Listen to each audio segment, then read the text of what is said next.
खंडपड़ार समस्त जनसाधारण को मोर प्रणाम। एतद्वारा आपण मानक जणाई दि जाउछि जे जनगणना 2027 आरंभ होगा जाउछि।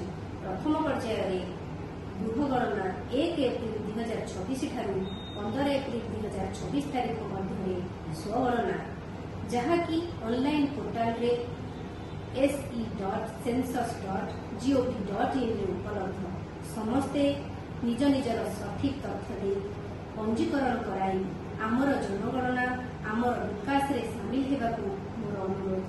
मोर समस्त गुरुजन मोर भाई भौणी मोर समस्त जनसाधारण को एतिक मोर निवेदन मु आपण मानकर सेविका हिसाब से अनुरोध करुछि आपण माने जनगणना समस्ते सामिल हुंतु आम खंडपड़ार विकास धारा को आगे नियंतु एतिक मोर अनुरोध समस्त गुरुजन मान।